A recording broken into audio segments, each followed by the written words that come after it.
what? If this is going to be a problem, then it's going to be a problem. So let me ask you about the signatures, right? Sure. So this is recent. This is something right now. So not in office. Okay. So right now, when I was talking about the uptick in violence, and they were all like, and the mayor's saying it's the safest city, you know, in America. And I said, right, because in Roslindale, it feels that way. You know, knowing all the criticism, all the shit you've already been through, right? Yeah. Why'd you want to do this all over again? I know. I felt like that day, May 5th, was when I said, like, I'm resigning. Yeah. Now, look, whether they were going to fire me or not, I don't know. It would have had to have come from the President of the United States, who says, you are to dismiss the case, one sentence dismissal, no comment. And they're about to end the call, and I say, oh, no, I'm sorry, wait, hold on. That's a Suffolk County case. I don't know why the AG is investigating that. Yeah. The Suffolk DA should be looking into it. In his office. Remember, Karen Reed was being prosecuted by a DA in Norfolk County. Our humble abode. We had Steve Pina here, got exonerated a couple months ago.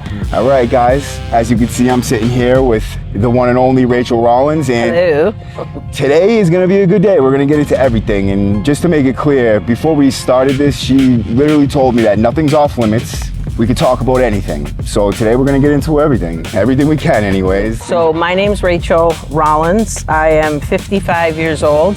I'm the oldest of 5 children. My dad and mom met back in 1969. My dad is Irish American, 100%. He likes to say he's not too toilet Irish, not lace curtain Irish, right? And so he went to Vietnam, he's a Navy corpsman, and came home and fell in love with my mom, who's 100% Bayesian from Barbados, both of her parents. She's first generation here. My dad is second generation. And my dad's family disowned him, but came back like most good families do, right? And they've been married for 56 years. I'm the oldest of their 5 children. I am definitely an oldest child, like I am, you know, bossy and think, you know, I am controlling of my siblings. We're very close as a family. And I love my parents. I am incredibly close with them.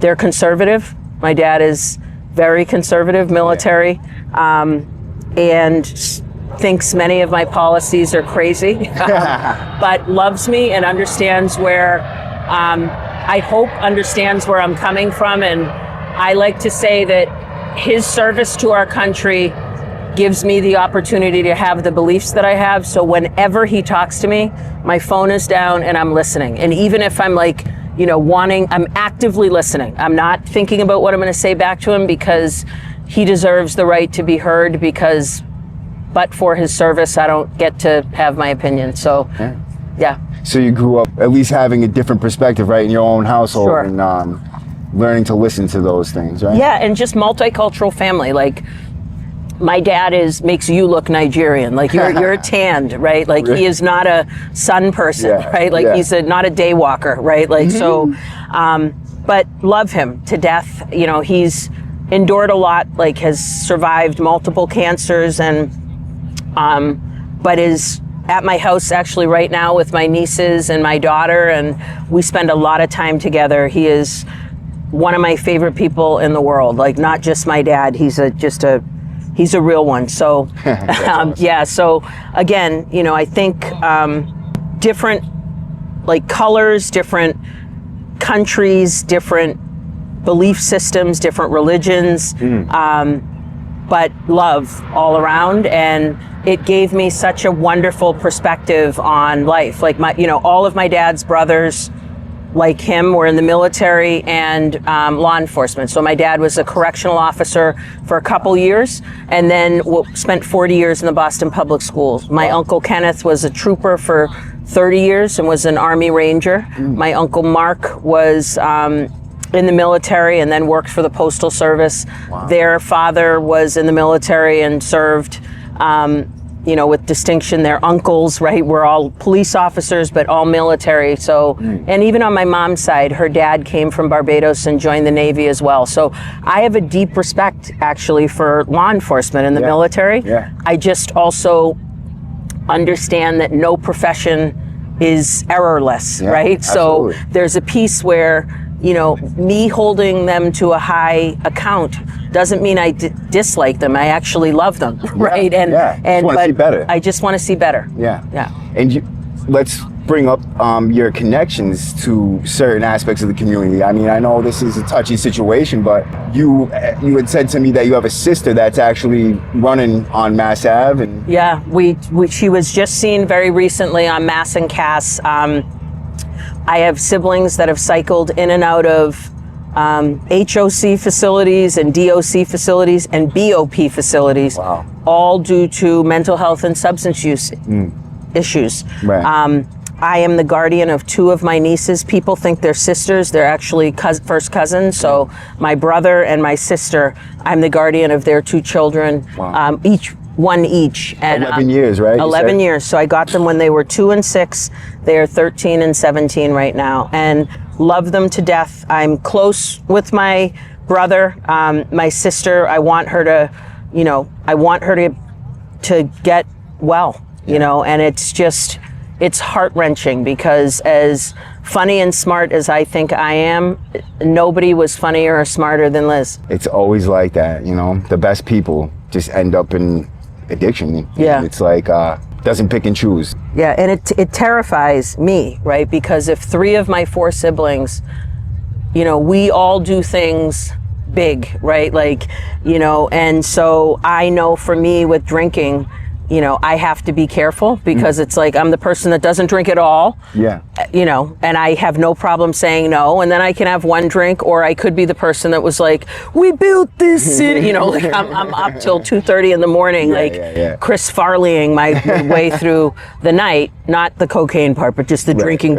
And we do things to excess, right? Yeah. And so I think I mentioned to you, I'm a breast cancer survivor. I was terrified to take pain medication afterwards because people I love, and you know, our family was, this isn't like bragging, but it was like our 2 parents had 5 kids. So we all grew up in the same laboratory, right? And we have very different outcomes. Yeah. And I was terrified that I was going to take one like pain pill Valid and then fear. literally, and then become, you know, a different person, right? Or I wouldn't give my child a fucking Tylenol unless they absolutely needed it now. Yeah, because it's I'm telling you, I watched the targeting and, you know, the manipulation of these big pharma companies and the communities that they were really like pushing the shit in, and they explain the drug as like like basically the best thing that ever happened to mankind, and it's not addictive. Only 1% of people don't get addicted, but like really in reality it was like 1% of people don't get addicted. Yeah, you know what I mean? the Sacklers. And Fuck them. yeah, fuck the Sacklers, right? You had mentioned to me at one point that you got in trouble some. Oh yeah.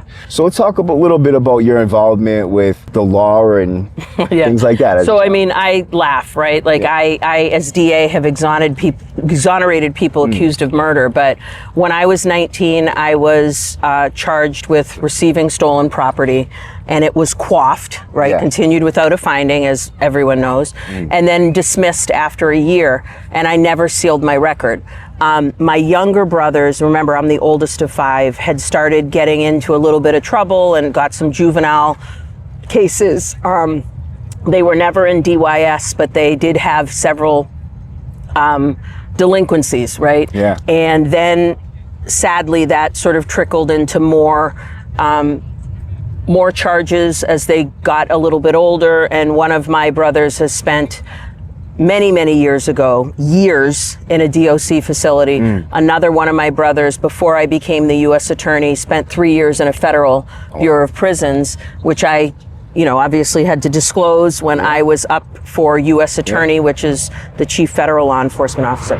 But so I have a Corey, right? Yeah. So from when I was 19 and when I ran for DA back in 2018, I remember I was interviewing with the Globe editorial board, and one of the last questions was, you know, my God, now I think about the questions they ask me now, but like back then they were like, you know, you have a criminal, somebody on one of your opponents has let us know that you have a criminal history. And It's funny, it was Shannon McAuliffe, which was a criminal defense attorney that was running for office too, or that's what I was told. And I'm like, you represent defendants, but are now letting people, but anyways, I just said, yes, I do. And they were like, well, what makes you think, you should be qualified to run the DA's office if you have a criminal history? And I said, I think it's not a badge of honor per se, but because I know what bullshit it is that 37 years later, you're asking me about a quaff when I have, and a dismissal, by the way, when I have won every award in Boston. I'm going to win this election. I have worked at one of the best law firms. I've been the chief legal counsel of Massport, all of these things, but you want to talk about something 37 years ago. And I said, whether I win or lose, I'll be fine. And I quoted, if there's some kid from Charlestown or Southie that has a felony, they're fucked for the rest of their life, right? Or, Roxbury or Mattapan, same thing. I have a law degree, right? And whether I win or not, I'm going to be okay. Right. But that's why you need me in this office, because I know it's bullshit as the DA, and you need somebody that's going to be able to say that out loud. To be honest, it makes you more credible rather than less credible. Yeah. Because you faced the same thing. I mean, maybe not the same thing as, but like you faced the court, you faced the judge, you faced the possibilities behind that. And what's funny is I was a full scholarship athlete at UMass Amherst, and I still got a quaff, right? Like most kids are like, I was in, I don't know, I think it was like Northampton District Court or one of the ones out in Western Mass. I should know this, but some kids before me had gotten in trouble. I don't remember what they did, but one of the lawyers said, look, he's going to go to the military, and it was dismissed, right? And I'm not, like, I don't know their background. Nobody knows anything, but I just know, how arbitrary is it that when my lawyer said she's a full scholarship athlete at UMass Amherst, she has this GPA, she said she didn't do it or it was a mistake or whatever, blah, blah, blah. And they were like, let's see, and that's fine. But, it should have been dismissed, right? Or my coach was going to write in or whatever. But at the end of the day, I know, no, I'm not saying I caught a body, right? But I am saying, yes, I've had to stand up in court. And now, as the person running, I'm like, I've been questioned by the feds, right? So don't tell me I don't know the power of the fucking federal government, right? Right. So, and as the U.S. attorney, I was questioned, right? I can't wait to get into that. That's going to be a big part. Okay, so go on. But I definitely like people to understand who you are and where you came from, because to me, I get a sense that you're being totally honest when you're talking about this. Not like you're running for an election, but like you're speaking on a passion. You know what I mean? Yeah. And that's similar to what I do, and I can see it in you. And so your brothers, right? Have they ever disclosed to you some of the hardships that they went through while they were incarcerated? Yeah, I mean, I think they're so different too. Like one of my brothers is really, it's so funny. One of them in his personal life is so outgoing, but I think in carceral situations is so internally reserved or confrontation, right? And my other brother, who's quiet in his personal life, whenever there's confrontation, it's like, oh, Jonathan, please, no. But he's changed now, and I think I've always said, if I ever needed anyone to help me with anything, I'd call Jonathan, right? And so I think for them, they've recognized, they haven't shared all the deepness, just like I don't feel like my dad has shared how terrible war was for him. Right. And I know it's not the same, but I feel like when you go through just an acute trauma, sometimes people tell you everything and sometimes they tell you nothing. Internalized, very internalized. But I really have thought, it's so interesting you asked that, because I feel like my dad is so, stoic in some circumstances, and then just emotional in just a happy way of just loving his family. But the things he's seen in war, I can't even imagine. And then it's the same thing as jail. Jail and prison is war. I have compared the two so many times for, PTSD, reasons. Like people that come out of prison have similar types of PTSD than people 100%. coming out of war. I have witnessed people getting stabbed to death in front of my own two eyes many times. Like even if they get brought back to life, the brutality of in them, you know, going in like that is, you see that it affects you and you don't realize it at first until you get out, you know, and you realize the world is not like this. You know what I mean? You don't have to react with that type of brutality, you know? Well, the currency in a carceral facility isn't love and decency, it's fear and violence. Right. And, you know, and that's not just among detainees or individuals that are being, you know, housed there. It's also sometimes with COs, right? And wardens or the people running that facility. And then I like to say, you know, at least look at the police. Everyone has an iPhone, and we feel like we can look at the police with behind the wall. There's no, you're not allegedly not supposed to have a phone, but like the public isn't there and you are already discredited because you're in jail or prison, right? So everyone thinks you're lying because everyone there is innocent. And so, but there was just a huge settlement for what happened at Sousa Baranowski. Yeah, I was part of it. Oh my God, congratulations. Yeah. Well, or terrible, right? Not congratulations, but it's just, look at how much it took for that to happen when there were so many people saying it happened, and then it took the Globe editorial board, right? But it's like, but why didn't you believe me when I said it? Exactly. Yeah, exactly. I hear you. As DA, would you be sitting on the bench for civil suits coming out of the prison? So I could absolutely, I think, so DAs are exclusively criminal, but I do believe that, you know, I look at Jacoby, for example, and what happened with him. That's a Suffolk County case. I don't know why the AG is investigating that. Yeah. The Suffolk DA should be looking into it.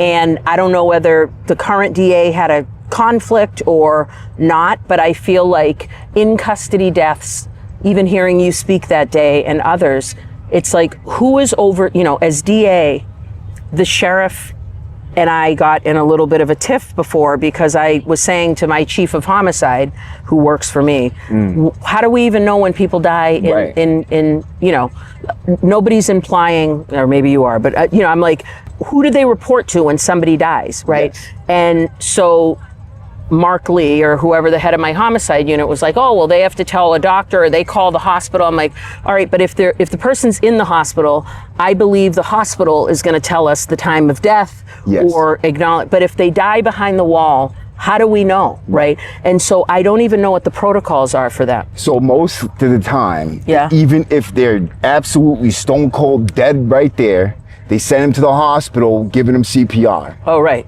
And when they get to the hospital, they'll have them pronounced dead there. So they are not pronounced dead in the prison facility. ever, almost ever, unless it's a stabbing death where it's a crime scene. Yeah.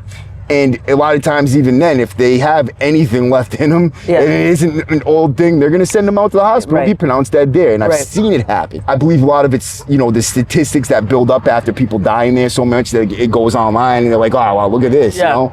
But I don't know really what their motivation is for that part. Maybe paperwork, maybe statistics, I don't really know. But I just know that things inside could be a lot better and more transparent. Yeah, I mean, the civil suits that happen, I think there could be, what's great about a civil suit is, and you get a good lawyer, right? Like they're gonna have depositions of every single person. Now every single CO is gonna have a union rep and, you know, they're gonna fight all the stuff. But it's, and, you know, and then we gotta be really clear about the video inside of the carceral facility. There's all these spaces, and you know this, where it's like, oh, you're out of camera, you know, around that corner, and that's miraculously where all the stabbings happen, right? Or, you know, you can't see a CO's face or this person or that person. I'll never forget, really shortly after I became the DA in 2019 at South Bay, something happened where we had no audio, or I couldn't see audio, I could just see video. Somebody walked by a CO.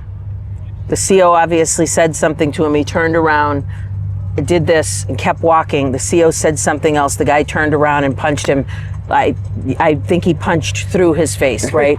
But anyway, so my office was saying, we're gonna charge him, whatever. I said, okay, that's fine. What did he say? What did the CO say to him, right? And it's, well, we don't know. What I said, but let's, charging him is easy. What was said, right? So I get it. That's Violence, important. it's important. That's important. Right, but if it's like, I have your daughter, like, I don't, what did he say? Right, or I slept with your girlfriend. It could put him in danger in front of other convicts. If you say certain things, then it makes you, and you don't do something about it, it makes you target to the population. Right, or outed him somehow, you know, I don't know, right, or you're a snitch, or you did this, or I saw you with this guy, whatever. But it's not just a nosiness, which I admit I have, right? But there is a piece of it where I'm naturally inquisitive. And I think in this job, you know, if you've ever seen Ted Lasso, it's like, be curious, right? Like in the sense of just, let's find out what's happening, because every circumstance is an opportunity for all of us to learn. To grow. And to grow. Yeah. So, so we, you know, believe me, I think they knew at that moment, like, it was going to be a different office, right, in the sense of, you know, we got to find the answers to things, or I'm going to want to know maybe a little bit more than previous DAs had. And speaking on behalf of the correctional guards, right, we don't want them as enemies either. So, like, what would you do to help their circumstances if you were able to, like, make it better for them so that they aren't acting in this fashion? Yeah, I mean, I think they go to replace them. Yeah. You know what I mean? Or, but I guess they go to jail or prison every day too. Now they get to leave, but it is, you know, it's not lost on me that I think there are some really staggering statistics about suicides and domestic violence and all these things. And if we can look at the COs and say that they're being, you know, they're impacted by just doing an 8-hour shift, what are we saying about the people that are there 24 hours a day, right? Like, it's, you know, I get it. I'm not saying I think jail or prison should be like the Ritz-Carlton, but if it's truly supposed to be an HOC corrections, DOC corrections, BOP doesn't care. They just, he's prisons, right? They're like, fuck you, right? But honestly, how are we helping people, right? Like, because when people come home more mentally ill, more violent and less employable, you know, or then in an HOC facility come out, and if they have a substance use disorder or issue, they're ingesting something and overdosing, right? Or dying because they've cold turkeyed or had Suboxone or something for the 34 days that they're in South Bay or Nashua Street.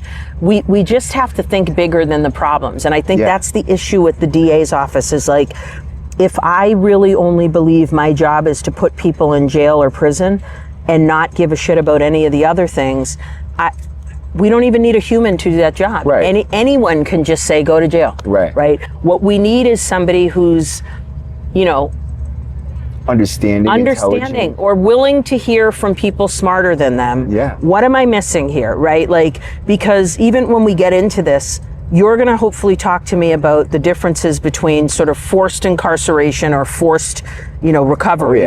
But I also, but I feel like we also need to hear from the small business owners that are going to be blowing up the DA's phones to say, you know, why aren't you arresting everyone on shoplifting and, you know, making sure people are held accountable? And how do you sort of merge those two things together? Or maybe we know that one group is never going to be happy. You know, like something I thought of, you know how like we put tariffs on countries for certain behaviors? Could do similar things here, where if you allow certain people on the streets a certain amount of respect, but once they start doing certain things, then you make it really hard for them. You know what I mean? They want to get off the streets, dude. If you make it easy for an addict, you're enabling them. Passing out needles and crack pipes. What do they need a crack pipe to stay healthy for, right? I sometimes can agree with the needles, but I now have taken a stance that I feel like, don't enable them in any way. Let them figure it out. And if they want to continue doing that, that's what they want to continue doing. If you make it hard enough where they want to get clean, because it's just not good. You can't do it out here. Like, it's impossible just to keep on getting high like this. Like, nobody's going to help you. Nobody's going to do nothing for you. You want to get high, you're going to be on your own.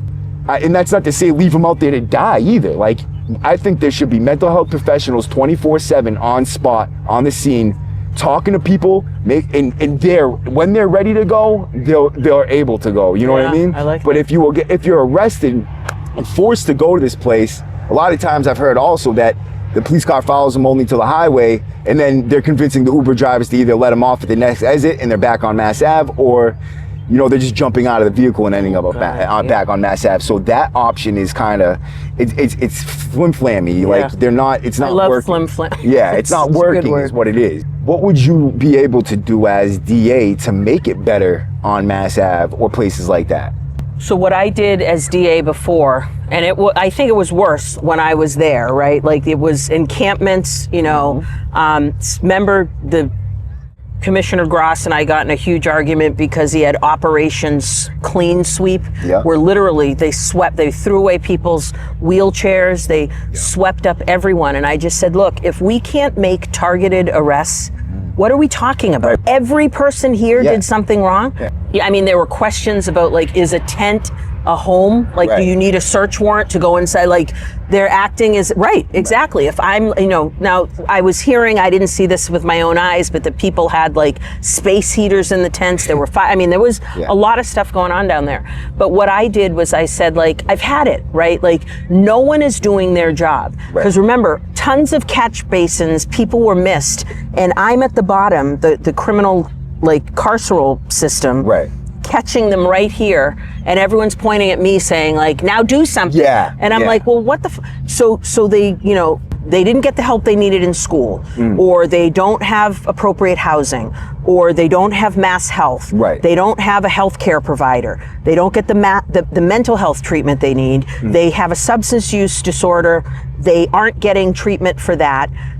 And so my answer is jail, right? Like that's the easiest stupid answer in the world. And then we're holding Sheriff Tompkins or whoever the sheriff is, right? I'm not being mean about him, but we're holding a sheriff like he's some medical provider.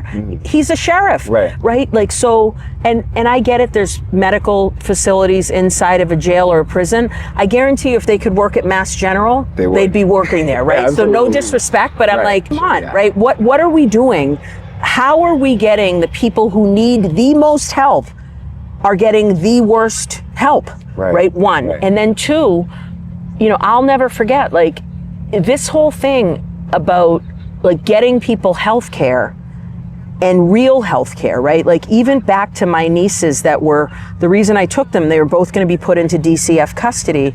And I said, no, of course, they'll come with me. I was told it would be like a matter of a week or two, 11 years. And I love them and they make my life better. But I was like, okay, this is obviously longer than a couple weeks, right? But, you know, and I'm me. I have to fight for them to get counselors. They aren't, they have DCF social workers, but those are different than like a psychiatrist or a psychologist that is going to, and I'm not talking about school, because I also think it's important that there's an ability for kids to have their own lives at school without the school psychologist. They can know some, but they don't need to know every single piece of your personal life, in the sense that, you know, they're going to make maybe assumptions about you. Maybe they're a great person who's going to help you. Maybe they'll hold that against you. We don't know. But even kids in DCF custody aren't getting counseling. So what are we doing with respect to individuals with substance use disorders and mental health issues that aren't getting the treatment they need? So it's a long answer. I demanded that the mayor and the governor and their entire, you know, Health and Human Services team, housing team, and like the commissioner and his squad from Mass and Cass, including the Boston Public Health Commissions. They have a police department, Mass State Police. We had everyone in the room, and I said, I want to know how many fucking beds are available for everything: mental health, substance use. You know, if you have not comorbidity factors, but if you have both at the same time, because I think we look at one and the other. I'd be hard pressed to find somebody that doesn't have some of both, right? Maybe not all people, but and I just said, we need people down there that aren't going to arrest people to tell them, you know, if you need this, we have 14 beds available right now if anyone wants to take them, right? I don't know whether that worked or not, but and then very shortly after, like the 5th meeting, I think I was yanked up to be the U.S. attorney, and I wasn't in that sort of jurisdiction any longer. Well, check this out, right? So once somebody agrees to go to detox and they get in there, they have these crazy rules that people out there already know they exist, don't want to go through it, right? Like, for instance, one of these places only lets you smoke during chow, right? So you have to eat or smoke, or rush to eat then smoke. and you only get 3 a day. It's like people don't want to go into detox where they can't just do the simple things that give them like some type of relief from those detox symptoms, right?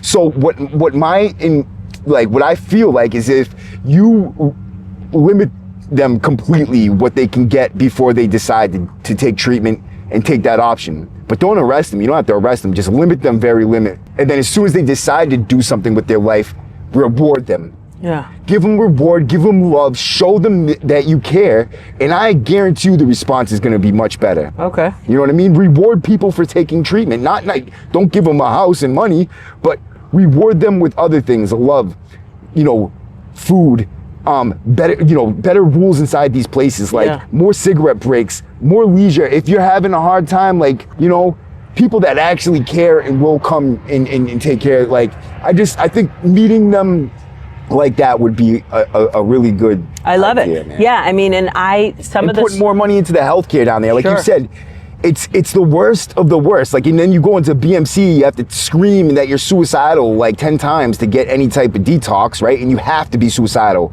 for them to do anything, right? Right. So detox is not an option. If you go in there just addicted and sick and wanting help, can't do it. They'll put you in a room and give you a list of detoxes and say make some phone calls, right? Or just look at the Lindsay Clancy case. I was just watching the other day. It's Kevin Reddington, who's an amazing lawyer, was cross-examining somebody and said, so she said she was thinking about suicide. Oh, but she didn't have a plan. It's like, what? And this is an emergency room nurse, right? So there's just this thing with mental health issues and the lack of care that we have, right? Until people are literally self-harming, and then we're going to pay attention. And it's Look at Memorial Drive. Oh yeah, Tyler Brown. Yeah, he should have been in a psychiatric hospital as soon as well, first of all, when he went there, they should have kept him there. You know what I mean? McLean. Yeah, for sure. Yeah. I mean, and again, I get it. I'm a lawyer, and everything is a lawsuit. But his family, how is he out?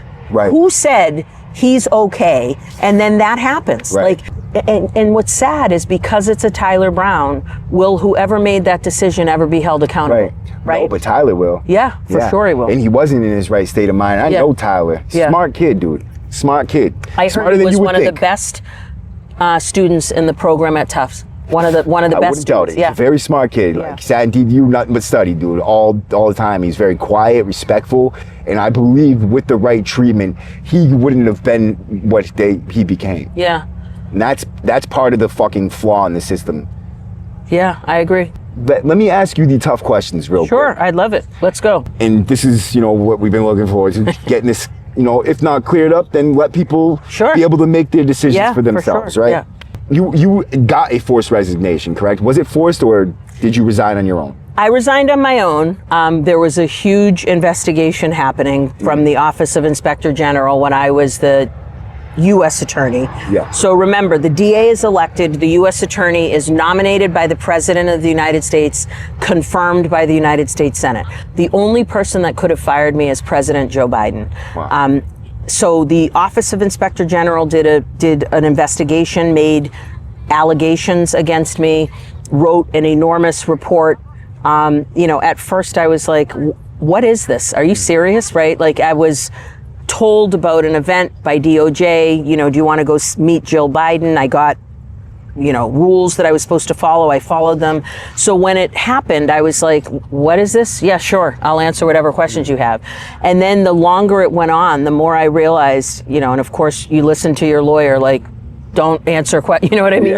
I was the fool that thought well, I didn't do anything wrong. Why wouldn't I speak to the Office of Inspector General for 8 different sessions for over 30 hours? And who exactly sat on that? So it was 2 people from the Office of Inspector General. The report is not signed. There's no name on the report. Wow. So it's almost like it's if you've ever been indicted, it's signed by the foreperson of the grand jury.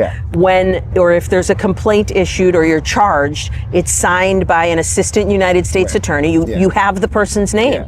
You can look up who AUSA Rachael Rollins is or U.S. Attorney Rachael Rollins. There's no name on the report. I mean, I know both of their names. But so ultimately that was happening while all this other crap was going on at work where I was getting threats and they weren't handled well. And what were the threats for? So I got right before I became the U.S. Attorney, just idiots, like racists that were like, die you black, or, not that word, right? And so I had the U.S. Marshals for the first 2 months I was U.S. Attorney drove me around. Wow. What's fascinating is, as DA, you have 5 Boston police detectives in my executive protection unit. I was driven everywhere by armed detectives in a Tahoe. Wow. When you become a U.S. Attorney, I'm dealing with terrorism and national security. You have no protection. Right. So I was like, I'm sorry, what? And I was the DA before, so everyone knew who the fuck I was. So I was getting all these threats when I was nominated, but before the Senate confirmed me.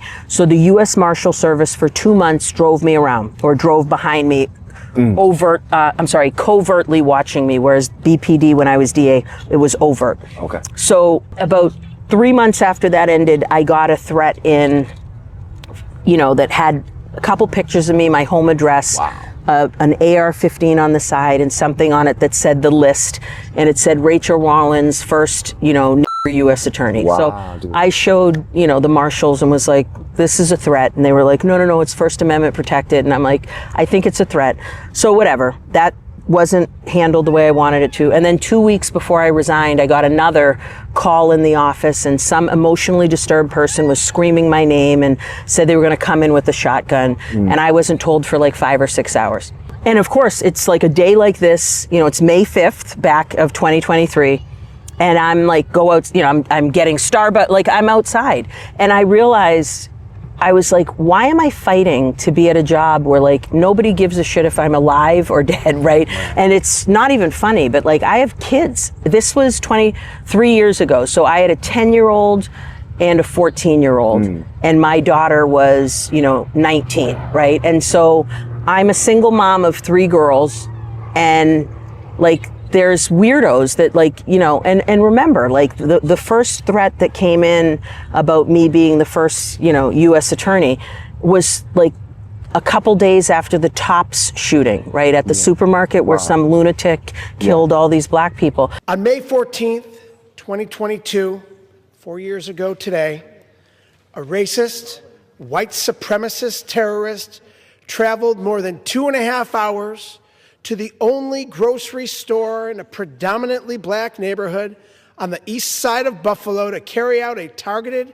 act of pure hatred. I don't think I'm important, but I just am like, people are crazy, right? Yeah. And I felt like that day, May 5th, was when I said, like, I'm resigning. Yeah. Now look, whether they were gonna fire me or not, I don't know. Yeah. It would have had to have come from the President of the United States. Maybe he would have, the report was certainly voluminous. Yeah. Whether I could have appealed, I was exhausted, and I stepped away. And I do think, because I'm a fighter, that a lot of people were like, you clearly did everything because you didn't say shit or do shit. But I went home and like got under a weighted blanket and just like slept for 5 months, right? Because I was just exhausted. And then in September of 2024, the FBI called me and said, we've arrested 2 people about that, first U.S. Attorney thing. Wow. Because they also tried to do the same thing to a U.S. Senator and a U.S. District Court judge. And so to date, 3 people have been arrested. Who are they? Can I look it up? Yeah, it's called I'll forward it to you. Forward it to me. They're called, I think, the Telegram or there's some transnational terrorist group that I'm federal official number 3 in the indictment. And so when we were talking off camera about like justice, and like there was a part of me that wanted to say like, oh, I'm sorry, you wanted to like call back up all your former colleagues that have now shitted all over you and say like, remember when I said. And so the person I am is that even if I hated you, if that came out, I would pick up the phone and say, holy shit, I'm really sorry, right? Like, I still hate you, right? I don't know but you know what I mean? Like, we have other things we need to discuss. Yeah. and we might never get over that other stuff, but let me at least have you hear my voice to say I'm really sorry. Yeah. And you were right. You know, like we that was clearly a threat. So the Department of Justice in Massachusetts, my colleagues didn't see it as a threat. Thank God DOJ in San Francisco or Sacramento, FBI was the one that charged the the three individuals now. So one of them has already pled and is doing 30 years and will be on lifetime parole. Yeah, so it's like a real thing, but you know. Can I ask you this? Yeah. Was it going back up for election when this all started coming out? Because it was like 2 weeks before the election, I believe you said it was, when they started pursuing this investigation. Yeah, so I think they started pursuing it in July of 2020, or maybe, no, September 1st was when I got the first call from the Office of Inspector General. But I went to the event where before the event started, I met with the First Lady, Jill Biden, and that was what sort of opened the door. That's called the Hatch Act, right? Where, remember, as an elected official, we go to shit like that all the time. So I think I was a little cavalier, like, oh, all right, well, and by the way, I also was like, DOJ brought this to me, so why would they bring me something that I couldn't do? But anyway, so I went to the pre-event, met her, left before the thing started, and the Herald was there, you know, and so I'm like, I'm the U.S. attorney, I'm not an assistant U.S. attorney, I'm the U.S. attorney. There's like 5 people that have access to my calendar, right?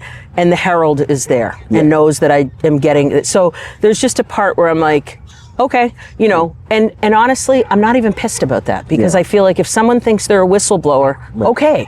But if I had been the person that walked into the fucking office and said, stop the grand jury, stop all the trials, I'm obsessed with Jill Biden, everyone from this moment forth will find an event then I should be the person that they're claiming I am. But if my office brings it to me, how can this be, like, is it a phishing email? I don't understand. So explain how you became, like, explain what they said you did. Yeah, so they claim that what opened the door was they claim I violated the Hatch Act. As in, during work hours, I went to a political event and I was driven in a government car. And so going to the political event during working hours is allegedly a violation, and driving a government car to a political event is another violation. So I said back to OIG when they met with me, well, do you think I hotwired the car? Like, I don't even know where the fucking cars are, right? Like, I get it, I'm the U.S. attorney, but if you had a gun to my head right now and said, where are the 2 government cars for the office? I would say, please tell my family I loved them before you killed me. So somebody in the office set up my ride. You know, I was on a work call on the ride there.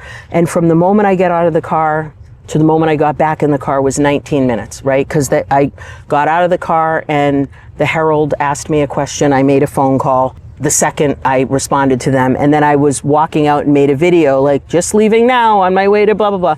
So I get in the car after 19 minutes. I immediately get on a Zoom, and I couldn't have done the Zoom if I drove myself, with Mayor Wu and somebody else.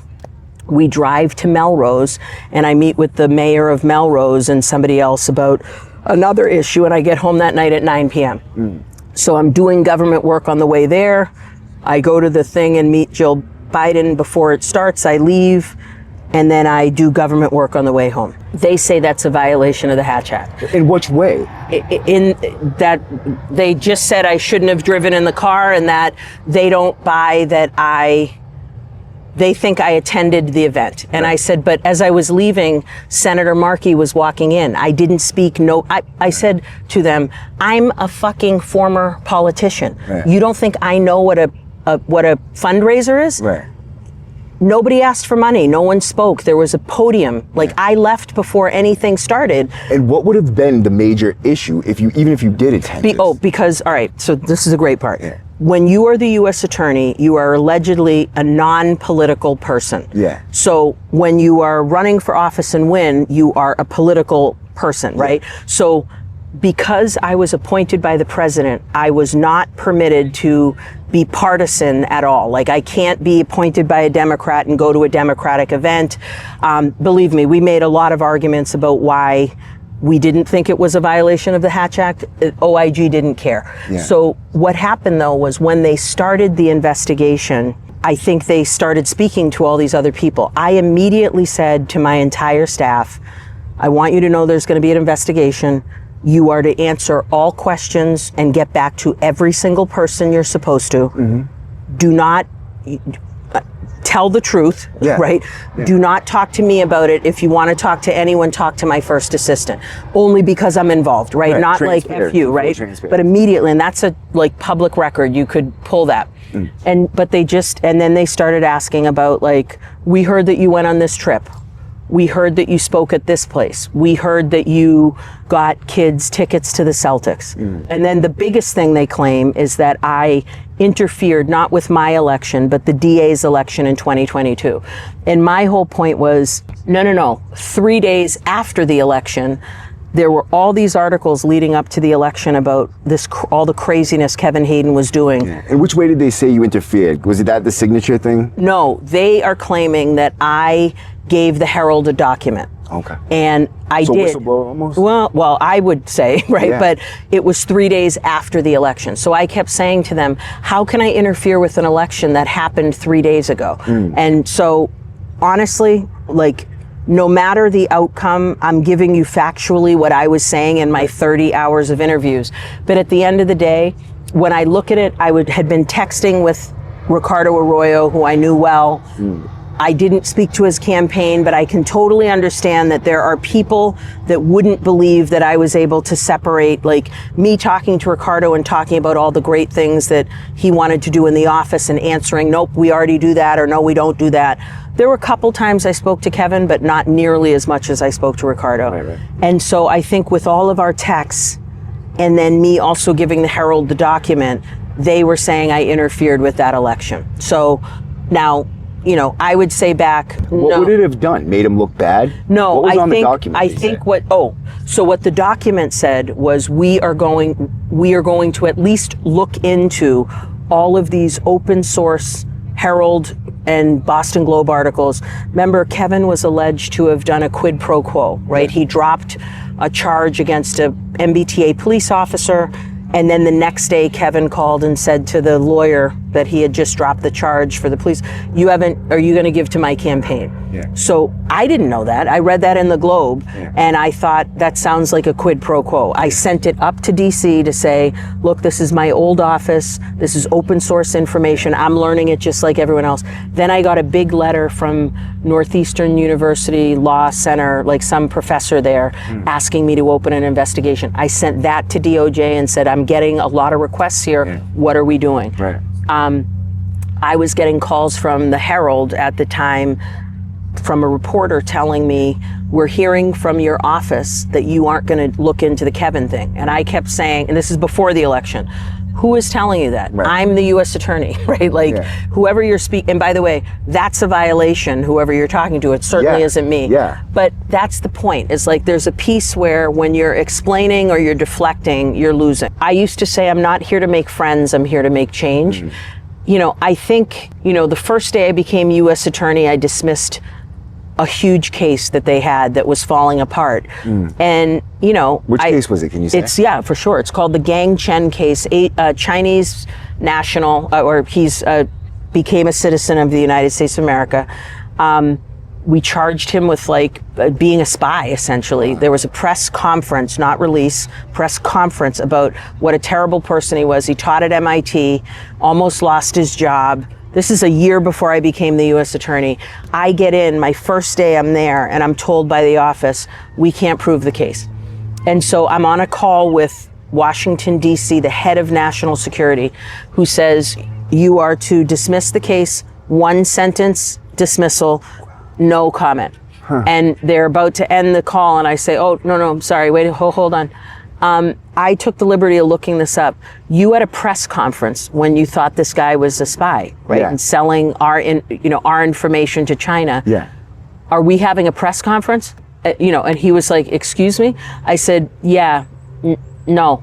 Wow. And they said, excuse me? And I said, no. It's not gonna be one sentence. Yeah. We're gonna say a little bit more. Yeah. And we're gonna do a press release at least, because you had a press conference and then a press release when you thought you were right and now you're wrong, and we've fucked this guy's life. Word. And so my whole team, my team, right? And remember, as DA, I can hire everyone. As U.S. Attorney, you inherit everyone. Okay. Was not very pleased, right? Because you don't talk to, the mothership like that, right?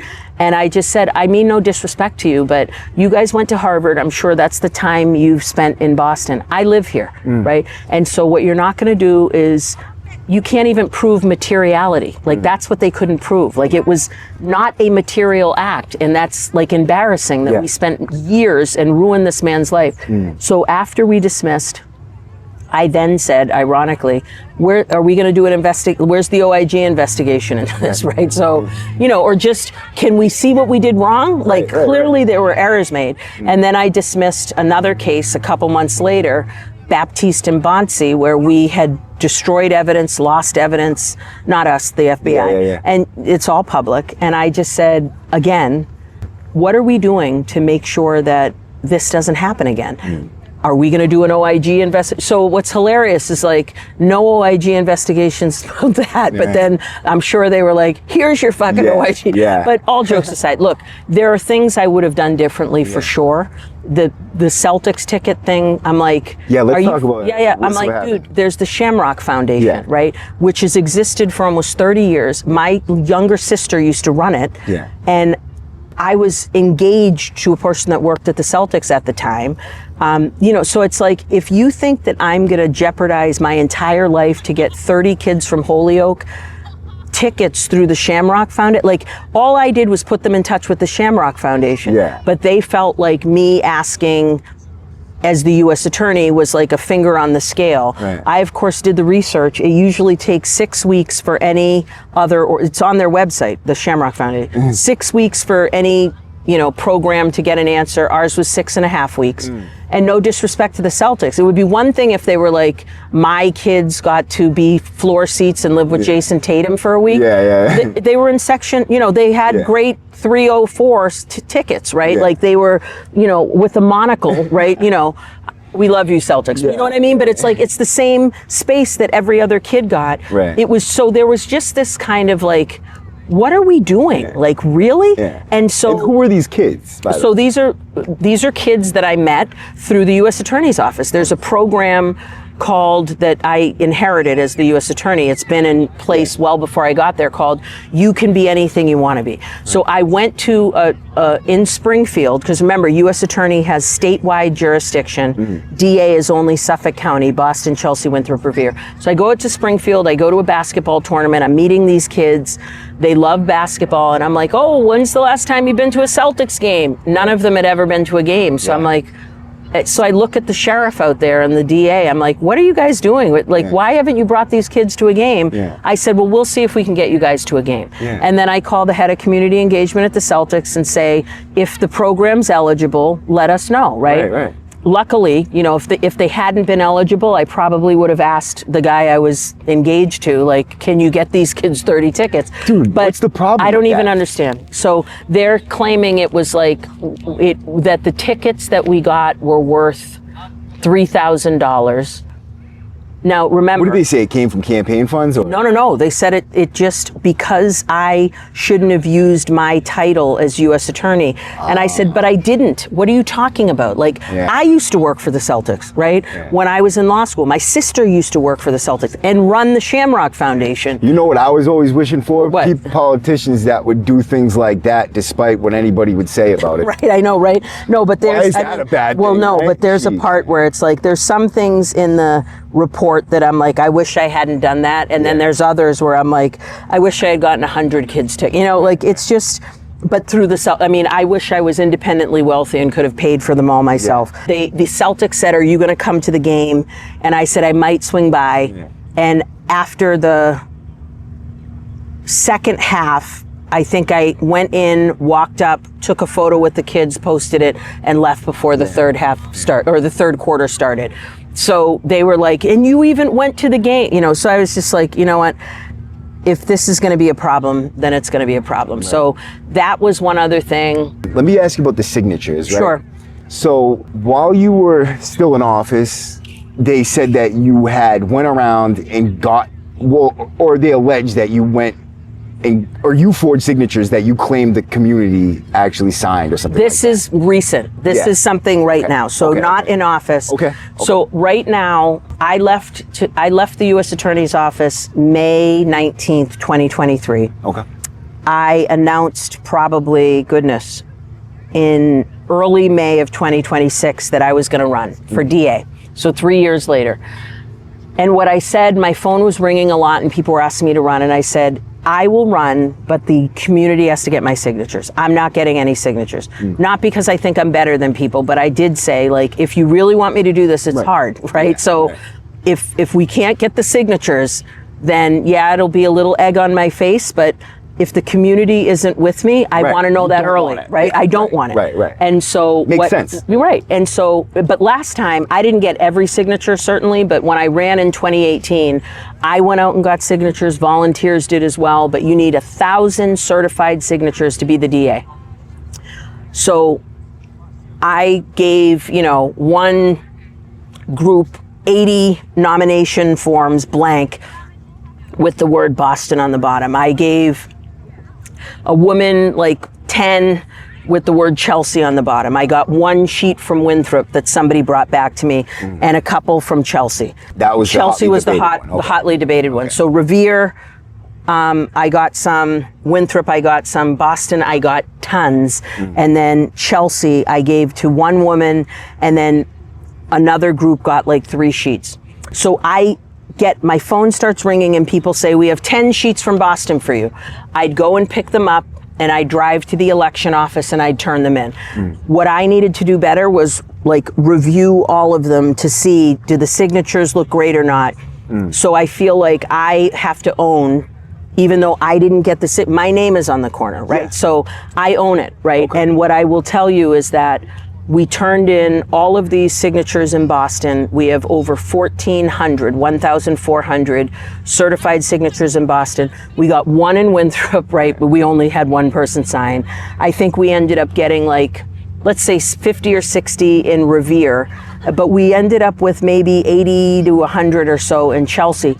One sheet, when I looked at it, after it was in the Herald. So the other thing is I'm like, why the fuck didn't the Secretary of State call me? Like, I'm realizing now they called a Republican city councilor in Chelsea because Republicans can't sign Democrat form.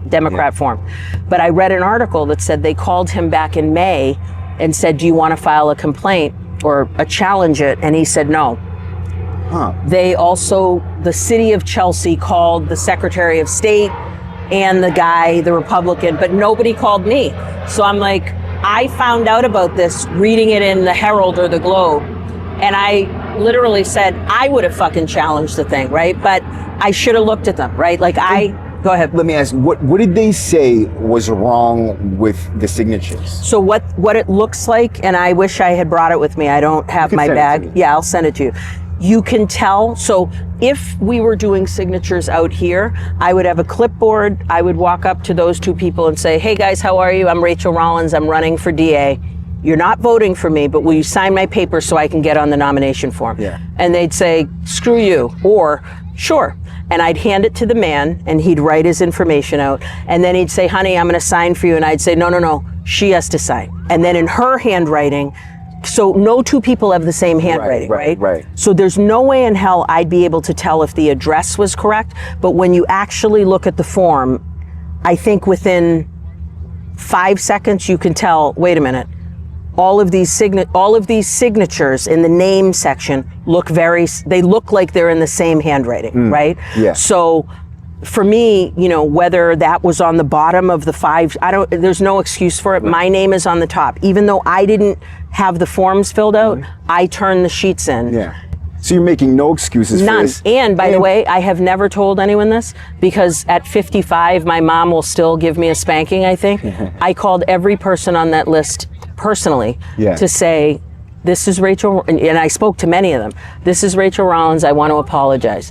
And they said, oh, you don't have to do that. I said, yes, I do. Yeah. I said, even though I didn't get my name is written in the right-hand corner, anything related to my signatures is my responsibility. I'm sorry. Yeah. I think the thing that people the reason it wasn't challenged is because it's one sheet and it's 24 signatures. Yeah. And if they challenged it, they would have thrown those out, and I still would have been on the ballot with 1,582 signatures instead of 1,606. That's right? what I was going to say. Wouldn't you? And you would have still been on the ballot. 100%. Because all of the Boston ones, but it does expose.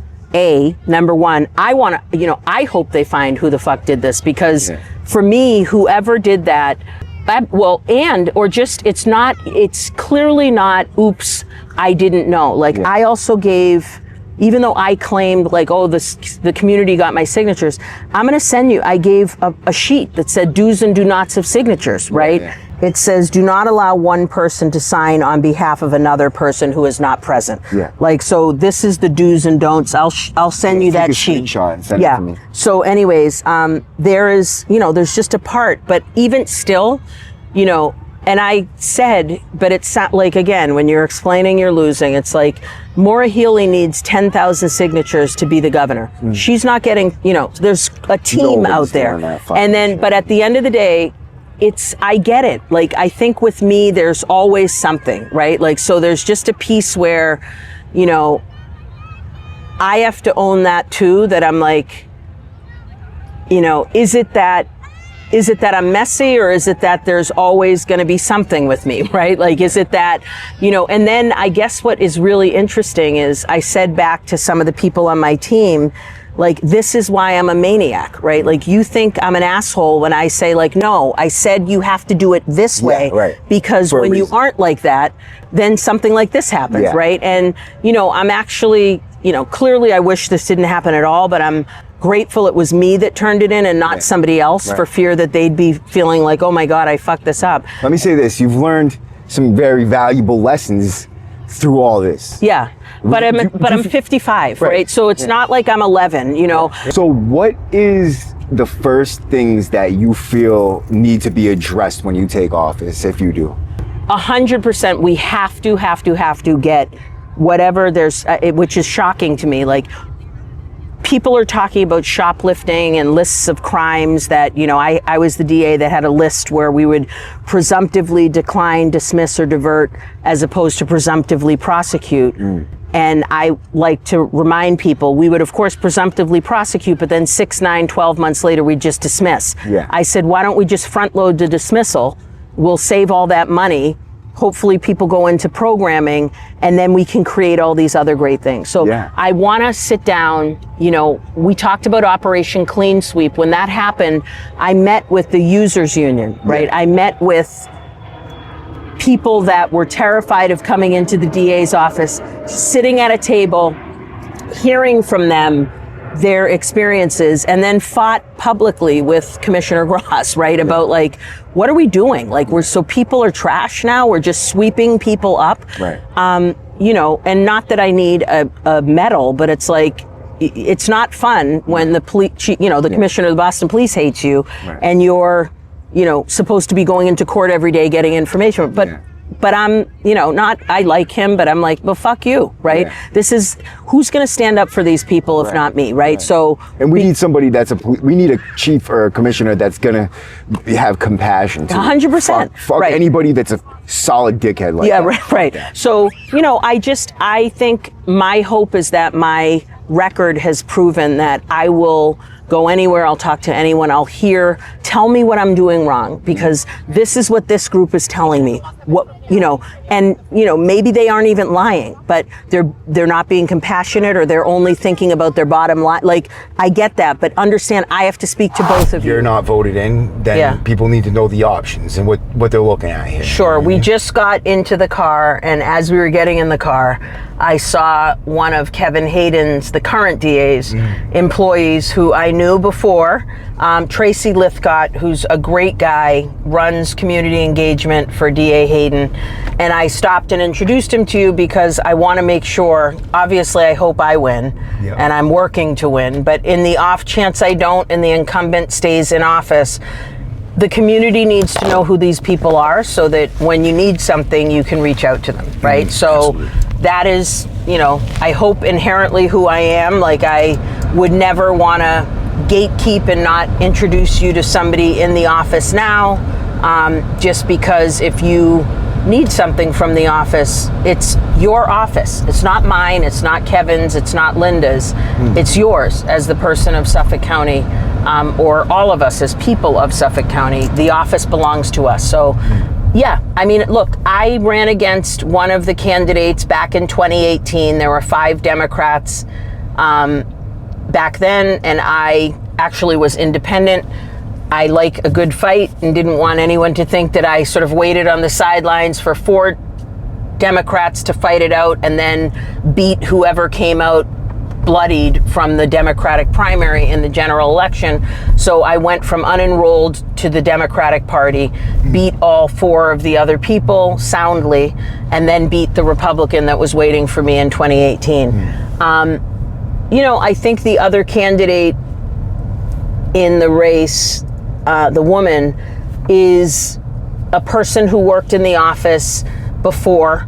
Back in 2018, she did not have a lot of experience in the sense of she had only worked in the district and municipal court, which, as you know, there's no grand jury in district and municipal. It's a very important court. Lots of people who touch the criminal legal system only go through district or municipal, but it doesn't include juvenile. And it does not include any grand jury work, so no Suffolk Superior Court work at all. Right. District and municipal court is where lawyers right out of law school start in the office, and they know nothing about the office. They learn on the job, and then after cutting their teeth there, they are often transferred into a different unit in the Superior Court world. 14 units in the DA's office, that's one of them. So she worked in that unit, and then she also went in and was a supervisor or legal counsel for that unit under Kevin Hayden. This is according to her. I think she's also said she's done a few elder abuse cases or some other things, but there's only 2 people in the race that have actually ever done the job before, and we're very different. So I think this should be an easy choice in the sense that, I think you should be qualified for the job. It is a job that handles life and death. When I was DA, we had a $26 million budget, 14 different units. We had 300 employees in 11 different locations over 4 cities and towns, Boston, Chelsea, Winthrop, and Revere. And we handled over 20,000 cases a year, life or death, right? We handled homicides. So Kevin is very passive. He waits for things to happen and then maybe issues a statement about them. The DA is the chief law enforcement officer. I want to be disrupting violence before it happens. I want to be looking at data and patterns and saying, if we know that 80% of the shootings and homicides that happen occur on Friday, Saturday, and Sunday between this time, and overwhelmingly in B3, B2, or C11 of the Boston police districts. And that's no disrespect to Revere, Chelsea, and Winthrop, but they don't have nearly as many shootings or homicides as Boston does. Why don't we make sure that B3, B2, and C11 are staffed as the Boston police? If people think the police are not responding appropriately or, walking the beat or getting to know the community, the DA can be active in that. I get it. People think the commissioner runs the police. Of course he does. The commissioner reports to the mayor. The DA doesn't. And the DA is the chief law enforcement officer. So I can say what's going on? Why is C11 understaffed, right? But E5 is, has extra people, and no one cares if someone's stealing plums from Roach Brothers. Right. If the people in C11 are dealing with ShotSpotter activations or, mass and cast, there's stabbings happening, or the T, right? I want to be working with my transit police officers closely because we've had 3 murders. Right. At T stations. Like, the T sucks already. In like 2 weeks. I know. I'm like, so in addition to my train or bus being late constantly, now I have to worry about being bludgeoned or just killed. No thanks, right? So you need somebody who cares, right? And that's the thing. Maybe I care too much. Maybe I'm too animated. Maybe I'm grouchy and old now, but I care. Like, I really care, because I chose to live in Roxbury, not West Roxbury, Roxbury with my girls, because I want to believe that this place can be as beautiful as parts of Southie, right? As parts of West Roxbury, as Winthrop. We deserve the same peace and ability to go out. We just had a great walk in your neighborhood, and it's stunning. People come not just all over Boston, all over Massachusetts, New England, and the world to go here. That's what Southie is, not the bad negative connotations that everyone thinks about. And we share that, right? Yeah, absolutely. Even though there's this belief that Southie's all white and Roxbury's all black, that's not true. No, not at all. And we're way more similar than we are different. Yeah, absolutely. So, and let me ask you about, and we had brought this up too, like, spoke about it off camera, but the disparity in responses to specific people, like, you know, so like you said, if a Kennedy was to be arrested for a certain crime in this area, and then, you know, I was to be arrested for a certain crime in the projects. You know, what would I be looking at compared to what that person be looking at? You know what I mean? Or if you went missing, or a Kennedy went missing, right? What is the reaction to this, right? And there's been a couple of very real circumstances. Another example, when I was the U.S. Attorney, I was close with the special agent in charge of the FBI, and there was a woman, her last name was Walsh, her husband killed her, right? He was the one that was Googling, Brian Walsh. Brian Walsh, right? Wow. And, you know, his beautiful wife goes missing, right? But all these Google searches where it's like, dude, you murdered your wife, obviously. But there was a Latina woman that was missing for like 3 months. I don't know what her documentation status was, but the community had been asking, and the Boston police hadn't responded. Now, Walsh was not a Boston case, but the FBI was involved in her missing person stuff. But this other woman, it's like, who's valued and who isn't, right? Exactly. A life is a life, a person is a person. And if we are going to be a place where everyone's welcome, then we need to react appropriately when somebody who might be, you know, have a substance use disorder, or might be unhoused, or might have mental health issues, their life might not be the same as your life, but their life matters just as much. Absolutely. And so there's a part where we got to have people that care, right? And so we talked about Operation Clean Sweep, or whatever the hell it was called when I was the DA, and was yelling at the Boston Police Commissioner about, like, if the community doesn't believe that the police can make targeted arrests and have to arrest 50 people to look for 3 of them. Don't be mad when they don't come to you when crimes happen, because they think you guys are, you're better than this. You're better than this, or you're against them, or you don't see any difference between 7 people standing there, right? So it's just, if you don't want to be looked at as one swath, all police officers are like Michael Proctor, then look at us as the individuals we are, and we'll look at you as the individuals you are. You know, I just think we need that. And, you know, we've talked a lot about it. I've said it well before I said it to you. I think the biggest disparity in the criminal legal system is wealth. And then right after that, you know, I do think lots of poor people are not black, but there are race-based things, but I think they are usually after wealth. A rich black person is going to do way better in the system than a poor white person. I promise you, if you can afford, you know, Dan Conley, right, or Ralph Martin, or one of the former DAs or ADAs, you know, or first assistants, to handle your matter, and they know everyone in the DA's office or in the U.S. Attorney's office, you know, you're going to get favors, basically. 100%. You're going to get a sweetheart deal or 15 meetings with the U.S. Attorney before everything, you know, before pre-indictment, right? Pre-charge. And how do things like that exist and go on, and nobody kind of like points that out? You know what I mean? Because most of the people like us don't even know that it happens. Exactly, yeah. And that's why when I became the U.S. Attorney, I think people were terrified, because they know I'm a big mouth. who is going to always talk about, oh, well, that's interesting. So wait a minute. So we don't do that for the financial frauds and schemes cases or the economic crime cases, the white collar cases, but we do it in all of the narcotics and money laundering cases, in all of the sort of blue collar crime cases.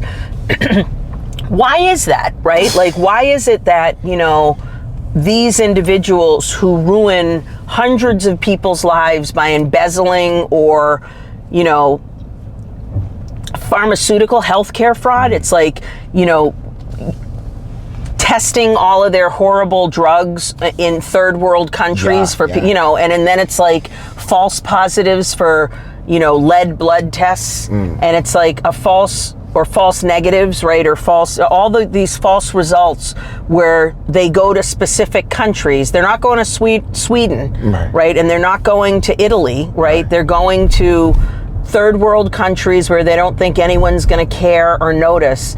And I think that's even more insidious and awful than somebody committing a violent crime. It's terrible. Right? You know what I mean? Terrible. Or certainly just as bad. Yeah. Right? So that's the type of thing. And you can either have people that lead who are excited about stuff like that, or, you know, people that lead that could care less. And I'm somebody who asks a lot of questions and has no problem saying, you know, that's weird. I prefer a person with a big mouth that sometimes says something wrong, but says a lot of things that people need to know. Than somebody who is tight-lipped and won't tell you nothing that's going on and feels like he's above you. You know what I mean? No, I hear you. And also, you know, I told you my dad's a veteran. Like, I worked really hard at the U.S. Attorney's office. They're very elite, right? And so I said, you know, we don't have any veterans in the office, right? Like, why aren't we looking at that as a qualify, you know, just like, you know, the same way that people who go to an Ivy League school get a little extra, you know, veterans should too, right? And what about that Michael Proctor case? Like let's talk a little bit about that, because I feel like that's something that so many people are like asking, how is this guy not in prison for the rest of his life? Oh my God, I mean? Who are you telling? So I was the U.S. Attorney when the Karen Reed case came into the U.S. Attorney's office. Remember, Karen Reed was being prosecuted by a DA in Norfolk County, and a former colleague of mine, Michael Morrissey, and it came into the office, and I was notified by my first assistant that, not the specifics, but just that there was a case where there were allegations of, you know, police misconduct, or, you know, discovery not being turned over to defense counsel. And, you know, I said to my first assistant, who's, you know, great lawyer, follow the evidence. Whatever you see, even if it includes prosecutors that are engaged in cover-ups, you have my full authority to look into this. It is incredibly rare that we, as the feds, jump into an open investigation. Usually, now we weren't investigating O'Keefe's murder, but what we were investigating and looking into was sort of not only the charges that were levied, the discovery that was not turned over, acts by the state police in particular, because remember, I think I explained this to you, but there are only 3 or 4 cities out of all 351, I think there are in Massachusetts, that are able to conduct their own homicide investigations themselves, city police departments. Boston, Springfield, and Worcester are certainly 3 of them. There might be a 4th, but I know when I was DA, it was Boston, Springfield, and Worcester. Every one of the other cities and towns, when a murder happens, the state police steps in and conducts the investigation. That's why in Canton, where I believe O'Keefe was murdered, the Canton police were involved in the response, but the Mass State Police conducted, Michael Proctor, the homicide investigation. And isn't that kind of odd, though, that they would do it, like seeing who he was? I mean, I don't know. Well, so it's interesting that it was a member of it was a member of the Boston Police Department that was killed. I think what was crazy was that the Alberts never opened there's a dead body on your front lawn who also happens to be a Boston police officer. I'm, of course, speaking about like open source information. You'd have to be a troll that wasn't alive, living underground to not know every almost detail of this case. But so I'm not giving you like inside baseball, but just there were several shocking things that happened. So I think, whether maybe they could have said, I think the Mass State Police are claiming, no, it was appropriate for us to conduct the investigation, even if it was a member of law enforcement that was killed. I do think also the fact that the Boston police didn't really show up for John during the trial. I get it, it wasn't in Suffolk County, but for example, Nicholas O'Malley, who was charged with in the death of Stevenson King in Roxbury, the Boston police, I believe he was charged with manslaughter, not a murder charge, but ultimately the Boston police lined the courtroom for Nicholas O'Malley. Now, granted, it's right next to B2, so they had to walk 15 steps to get there, but it did, I think, hurt that there was very little, if any, police presence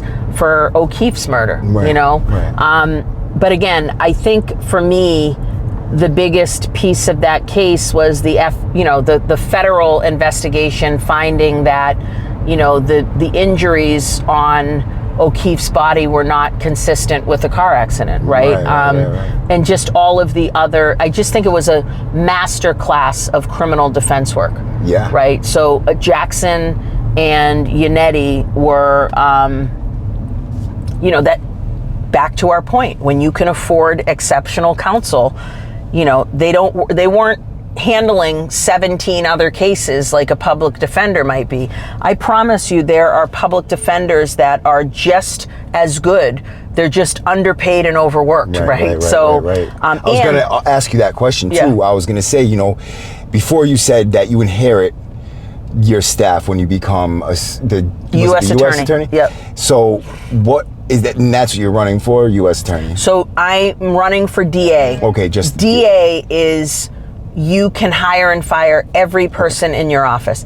It's hard because the Suffolk DA's office is huge. It's a 300-person office. It's not as big as like Chicago, which I think is like 1,300 or 1,500 people, or LA, which is the biggest one in the country. I think it's 1,800, right? But I know 300 people, but I would never fire everyone in the office and bring in a brand new staff. But as U.S. attorney, I inherited the office. I was only allowed to bring one person, my first assistant, which I did. And then I didn't even bring an admin in with me. But I think for me, we had really good lawyers. They're very good lawyers in the U.S. Attorney's Office. It's just they, I don't think there was a lot of cultural competency in many things, right? Like, in order to get the job as Assistant U.S. Attorney, you need at least, and usually it's more, but at least 3 years of experience. Overwhelmingly, they're people at very big, enormous law firms, and you have to be, they only hire the best and the brightest at these law firms. And you make a lot of money at these law firms. So usually, not always, but the people working at the U.S. Attorney's Office are wealthy, right? Like they can afford to only make $185,000 a year, which you're like, I'm sorry, what now? But seriously, they've already worked at Ropes and Gray. They have their houses on Nantucket. They inherited money from their family. They're doing just fine. Not all of them, but some. Do you think it would be more practical to have at least some people in the office that are lawyers from the bottom and don't have a life like that might be more like, connected to the community? Sure. I mean, that's what I tried to do. I would describe it more as, I want people that have worked in a DA's office or an AG's office or a public defender that might want to come over and work doing civil rights work at the U.S. Attorney's Office. Remember, the DA only handles criminal cases. The U.S. Attorney has a civil and a criminal side.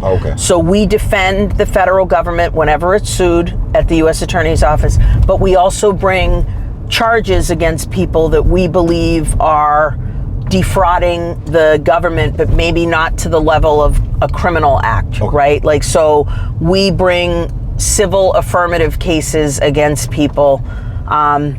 So, again, I tried to bring different perspectives into the office. The other thing I did as U.S. Attorney, which I don't think they were that happy about, I forced every lawyer in the office to visit a carceral facility. Yeah. And they were like, how dare you, And I was like, well, we send people every day.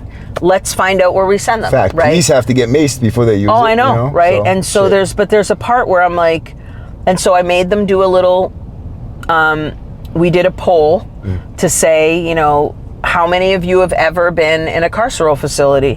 And over 70% had never set foot in one at all. That's awesome. So remember, if you're a criminal defense attorney, now I've been in, South Bay as the DA, I've been in South Bay as a sibling of, somebody who is in South Bay. Yeah. I've gone to a DOC facility to speak as a candidate. Which facility was that? Oh, I've been to, before it closed, Concord. Okay. I've been to Sousa Baron. I've been to Shirley Max. Oh yeah, of course. Cool. Sousa Baranowski, Shirley Medium. What'd you think about Sousa? It's our only max, right, in our state. Yeah. I've been to Old Colony. I'm sorry. Where else have I been? Mostly Concord, mostly Shirley Medium, and Sousa, Norfolk, all the time. And then... is there anything that your office does to try to make things better for people inside, or is that outside of the reach? Well, so what I've tried to do, certainly in the houses of correction, but also DOC, remember, it's anything from about 2.5 years up to life. I would argue that they're coming home,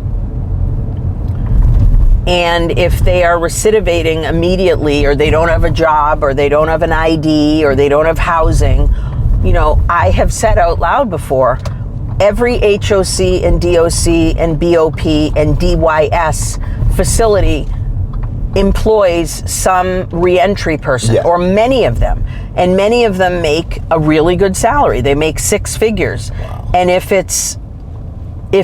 we have all these people that are supposed to be doing the job of making sure your re-entry into community is seamless, and every call I make, that I receive in my program now at RCC is I don't have an ID, I don't have housing, I get at Boston pre-release, many of them step down to there and then get it. But there's too many people.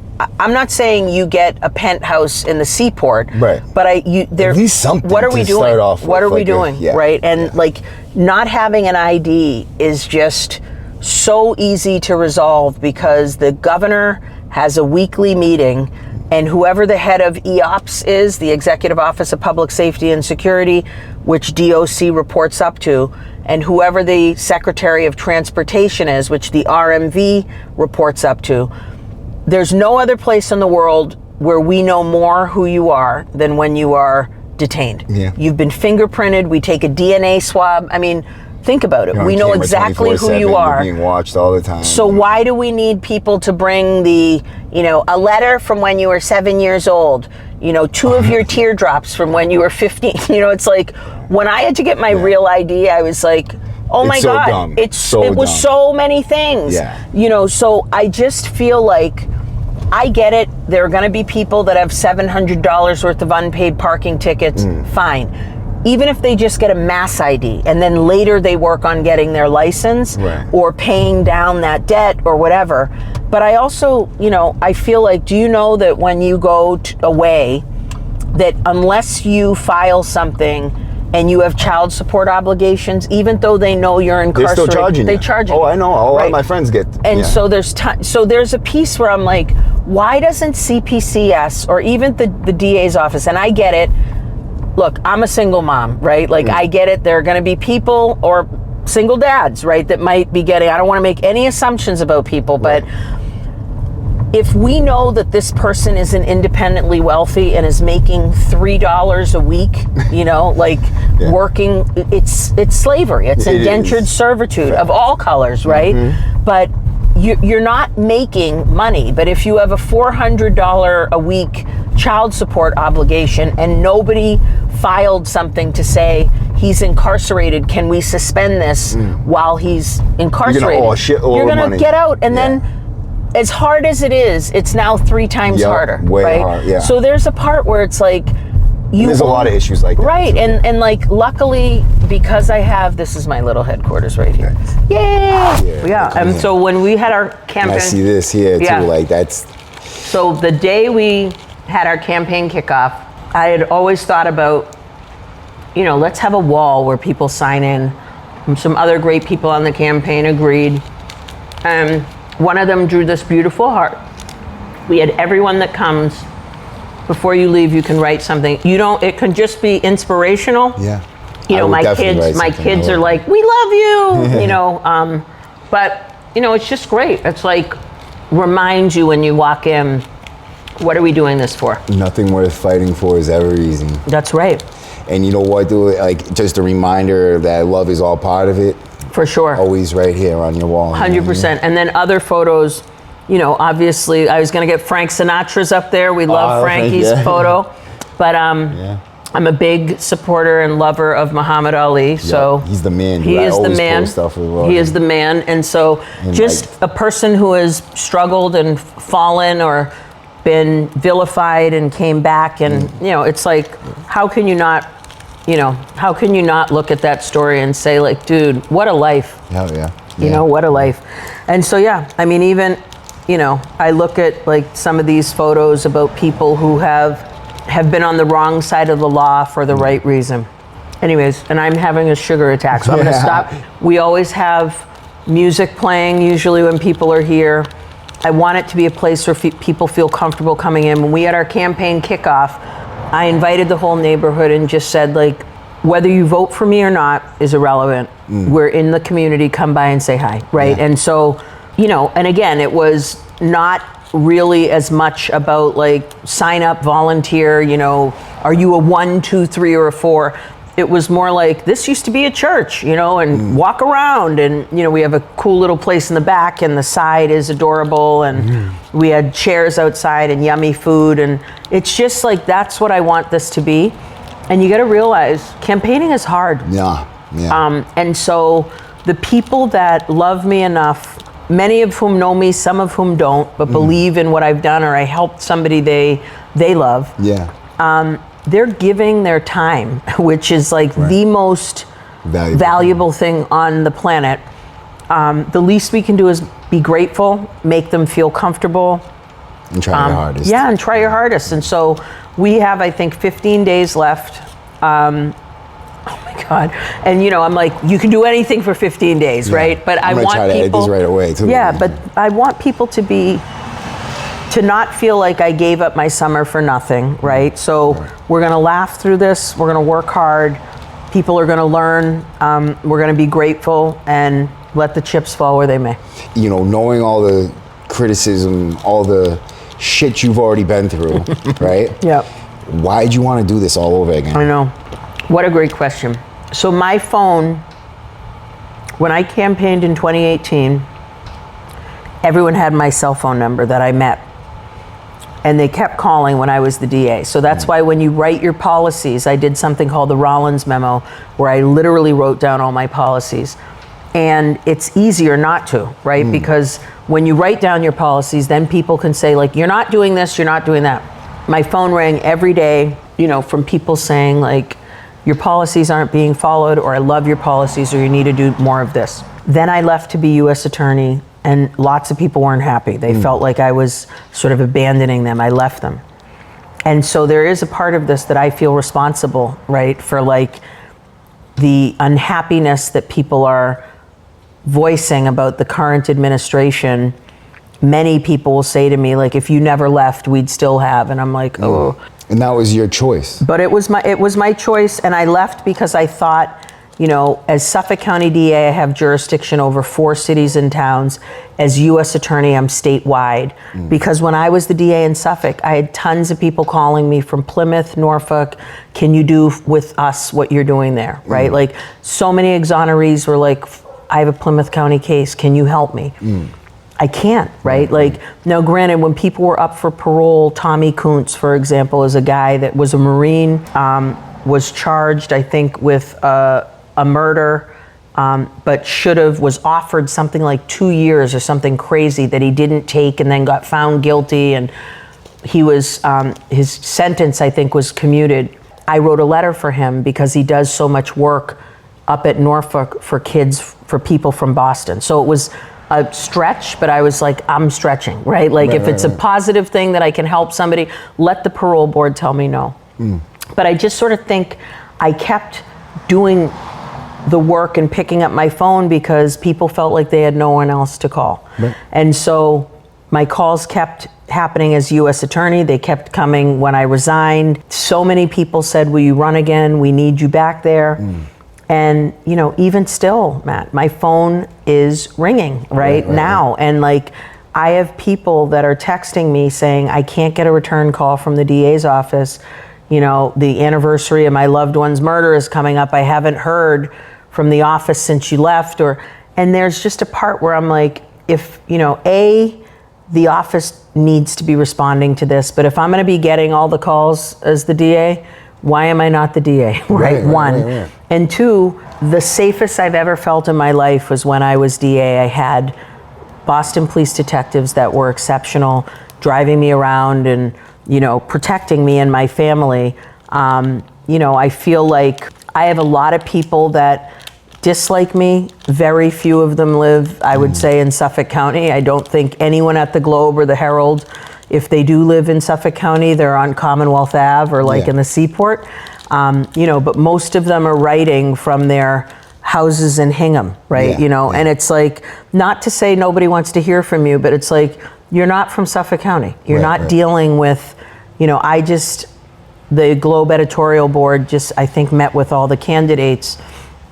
And there was this sort of way, this feeling in the room when I was talking about the uptick in violence, and they were all like, and the mayor's saying it's the safest city, in America. And I said, right, because in Roslindale, it feels that way. They don't report crimes either. And by the way, I mean, I'm like, and you aren't writing about all the homicides that are happening. Why do I have to, I'm going on social media to learn that somebody was murdered on the T?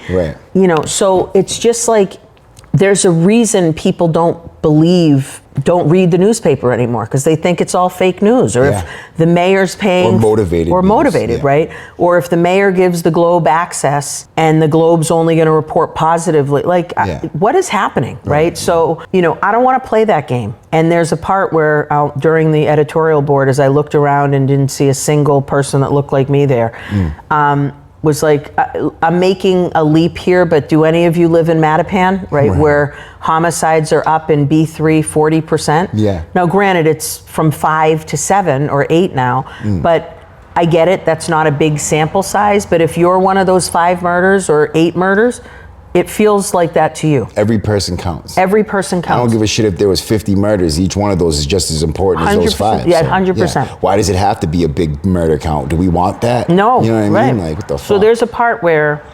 no, I don't think we need the National Guard in. And I agree with some things that Councillor Flynn says, and I will say he's the only one talking about it. I mean, you know what? Honestly, I felt like he might have picked up on my story, you know what I mean, almost, and that's why he was starting to speak now. And I felt like my story on Mass and Cass has been like a game changer down there. 100%. And so, if that could be done by me in fucking a 30-day stretch, in the things I've seen and found out within 30 days or a little bit more than that, you know what I mean? But if I could find that out, and vice detectives can fucking infiltrate the cartel in Mexico and figure out that, Asian nationals and people are posting up and buying real estate in Maine and pushing illegal shit out of there, then why the fuck can't the feds do that? And why is this not being taken care of? Are they getting kickbacks? What's the motivation behind that? Or is it just the people that they don't care about, right? They look at them as, castaways, right? Or Operation Clean Sweep or whatever it is. And so there's just a piece where I will say, and I love that about Councillor Flynn, is when I ran in 2018, I was the only person that had policies. So they were like, we hate your policy. Okay, well, what are you comparing them to? Because nobody else is giving you anything. We all agree there's a problem. This is what I'm proposing to change it. And then I had the balls to say, I'm gonna do it 6 weeks before I get into office, right? Like the current DA has been talking about a body-worn camera critical incident policy, right? Like, are you going to release the body-worn camera or not? For the Dorchester shooting, for the Roxbury shooting, right here. So Stevenson King and the O'Malley situation, right? Yep. Okay, that was it happened Roxbury? right around the corner from here. Blocked from the cameras by his fellow officers, Boston police officer Nicholas O'Malley leaves court charged with manslaughter. Good afternoon, sir. The 33-year-old officer shot and killed Stevenson King on March 11th. The district attorney says that night, King committed an unarmed robbery and was in the front seat of a stolen car. Officer O'Malley pointed his taser at King through the car window and said, "Bro, I'm gonna effing shoot you." It's literally probably less than 400 yards from here. That's a great point too. So like, why release body cam footage for people shooting at cops and things like that before trials, but not the other way around? Right. Or even better, I said, we talked about Tyler Brown on Memorial Drive.